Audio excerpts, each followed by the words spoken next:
Basically, my story begins in first year university.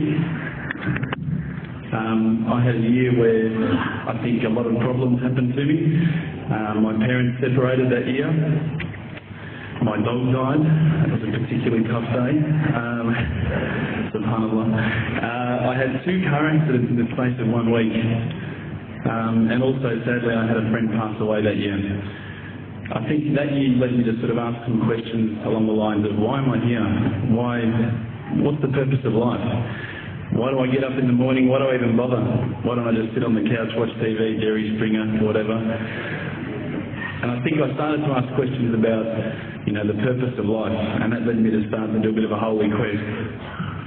Naturally, as an Aussie, the first thing I did was investigate Christianity. I had a few Christian friends, and I remember going to a church camp. It was one of the funniest camps I've ever been to in my life. Everybody was singing. I didn't know what the words were. I didn't know what they were saying. It sounded great. They had beautiful voices, but it just seemed really strange. And everybody was telling me how much God loved me, and I was thinking, God loves me? My dog died.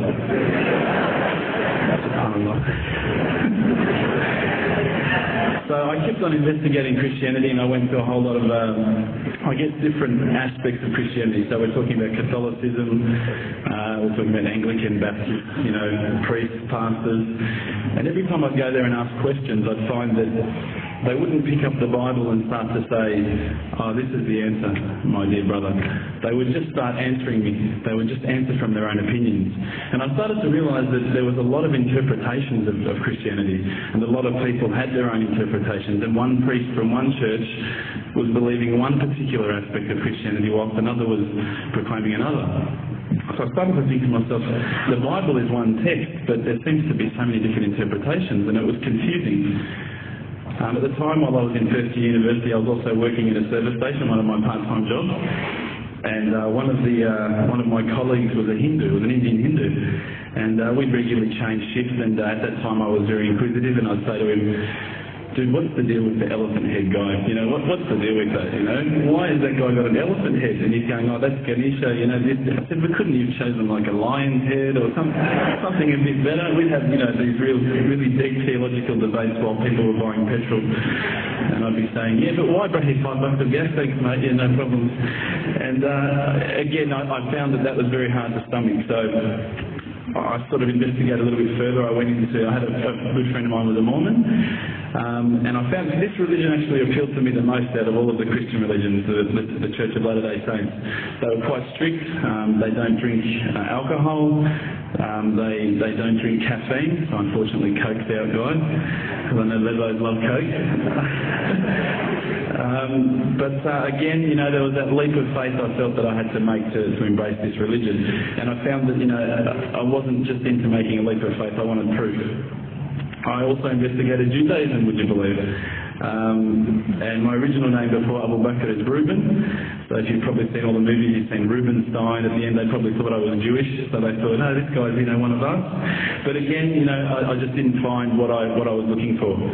Lastly, I probably looked into Buddhism, and I found that this was probably the religion that I was going to choose. I thought, look, this is great. There's so much. People at peace here. They seem to be really switched on, and they seem to be living one with the world, and that's what really appeals to me. But the more and more I looked into it, I guess I realised that it wasn't a religion of God. It was just a nice way to live. One of my friends, one of my close friends, who's a Christian, would you believe, said, tell me the religions that you've investigated. So I went through them. I said, Judaism, Christianity, Catholicism, Buddhism, Hinduism, He goes, what about Islam? Islam? I go, they're terrorists. I'm not going to investigate that religion. They're crazy. Why would I even look at that religion? But lo and behold, I found myself walking into a mosque one day. This is my eternal quest. So I walked straight in, shoes on, straight across the prayer road. There was a brother praying. I walked straight in front of him. As he went to go into sujood, I almost stepped on his head. Subhanallah, I didn't have any clue what I was doing. I I looked over and I saw this brother. You probably know this guy. This is Abu Hamza. He's come here and he's lectured a few times. SubhanAllah, I call him Abu Da'an because he's got a very large beard, mashallah. He came walking out towards me and I thought, today I'm about to die. This is the last day of my life. I'm a dead man. I'm a white boy in Leslie. What am I going to do here? I'm dead.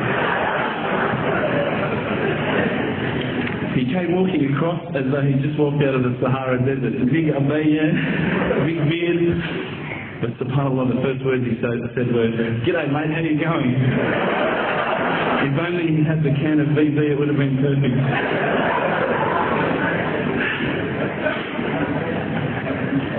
SubhanAllah, I was very taken aback by his welcoming nature. As Aussies, I guess now, I don't want to offend any Australians here, but my upbringing is from a country upbringing. My parents raised me as an atheist. They were raised as Christians. They were dragged along to church every Sunday, and they hated every minute of it. So as soon as we were born, they drummed it into our heads that when you die, you're worm food. That's it. There's no afterlife. There's no God. It's all rubbish. So I was raised as an atheist. So when I walked across and I saw Abu Hamza and he was talking to me in a very polite fashion, which I was very thankful for because I was sure I'd seen him on the 5 o'clock news hijacking a plane the day before.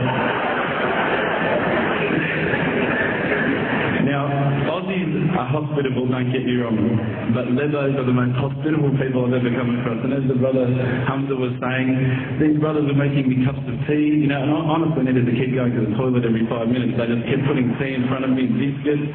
I'd never seen anything like it. And I think to some degree I kept coming back for the biscuits, but also for the religion. So when I sat down with these brothers, I actually started asking questions. I asked all the questions that I've asked of the priests, of the pastors, of my friends. And subhanAllah, the thing that really struck me is that every time I asked the question, they wouldn't just answer. They would pick up a Quran and they would say, "Read this, bro, read this."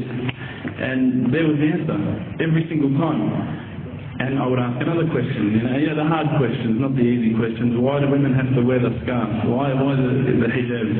How come I can have 4 wives and she can't have 4 husbands? I wanted to know all the tough questions, which is the first questions I guess you ask when you come across Islam. But lo and behold, they kept on answering the questions with the Quran, not from their own opinion. And I got frustrated with this. And I actually said to one of the brothers, because by this stage I think I'd been going there for about a couple of weeks, there was always a few brothers there when I went. And I said to one of the brothers, I said, what's your opinion on the matter? Why won't you give me your opinion? And one of the brothers turned to me one day and said, how can I have an opinion when this is the word of God? SubhanAllah, I remember that really hit me. So I asked him if I could take a Quran home, and I didn't say I was going to use it to chop up the couch or anything like that. I said I was going to respect the book, so I took it home, I started reading it.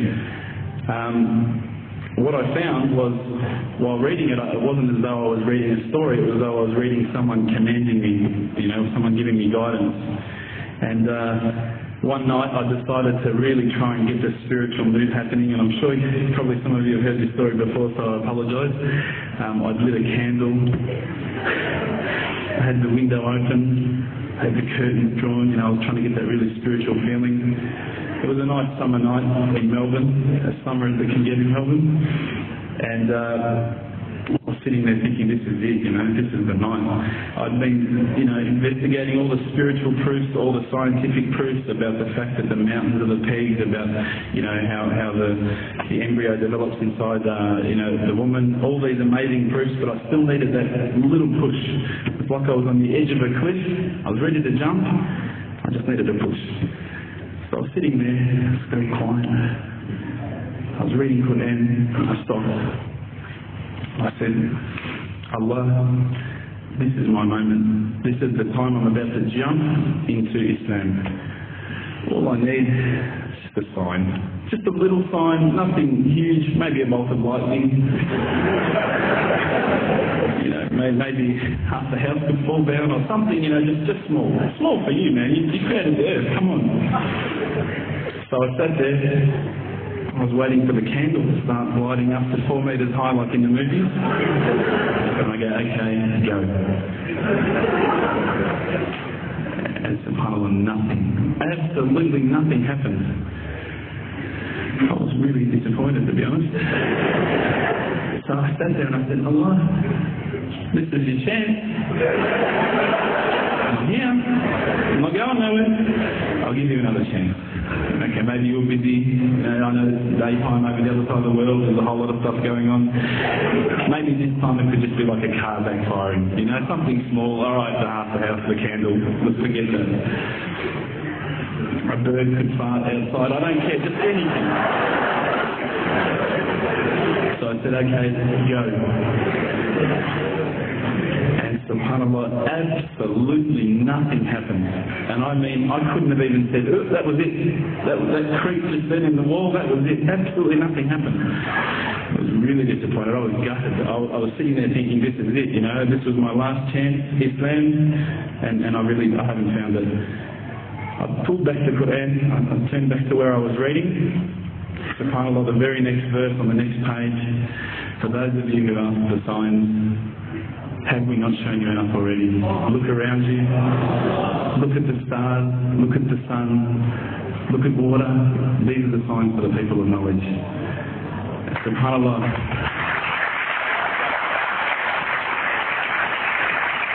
I threw the dinner over my head and I pretended I was asleep. I was that scared because I couldn't believe how arrogant I'd been to want my own specific sign when all the signs had been there for me all along. The fact that we have this world, the fact that there is this creation, these are the signs for all of us. The next day I decided this is it, I'm becoming a Muslim. I've been investigating Islam now for probably about 6 months, to be honest. I went in and I said to myself, this is it, I'm going to make shahada. I had no idea what I had to say, I had no idea what the words were. It was probably close to Isha prayer, so it would have been, 7, 8 o'clock at night. I went in and I couldn't believe it, there was about 1,000 people at the mosque. I thought, subhanAllah, look at this religion. Look at how strong they are. It was the first night of Ramadan.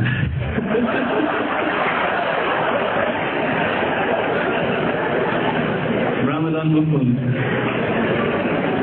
So I sat there and I was very nervous, I must admit. I got up and this person's going to me, you got to say these words, bro, Ashhadu. I'm going, what? Ash what? Can't I just say it in English? No, they say, no, you got to say it in Arabic. And I thought, looked out over the sea of beards that I could see in front of me and I thought, if I get these words wrong, I'm a dead man again. I had this fear, And they were staring at me, and I don't know if you know this, but Australians can't stare, Lebanese people can stare. So I was sitting there, I was very scared. I got up, and subhanAllah, as soon as I started to say the words, all fear went out of my mind. It felt as though a shower was inside my head and someone had just turned on the cold tap. It felt like I'd been flushed clean. I said the words, and I wasn't expecting so many brothers to come up and yell, Takbir, Allahu Akbar, and start kissing me and hugging me. Now, I'd never been kissed by that many men in my life. But it was a beautiful day, I must admit. And that day was the day that I had more brothers than I could ever imagine, more sisters as well. But I guess since that day I've never looked back. My family, I think initially were very worried that I was going to be, I guess, a little bit weird towards them. They thought that I was going to break out the AK-47s and the grenades.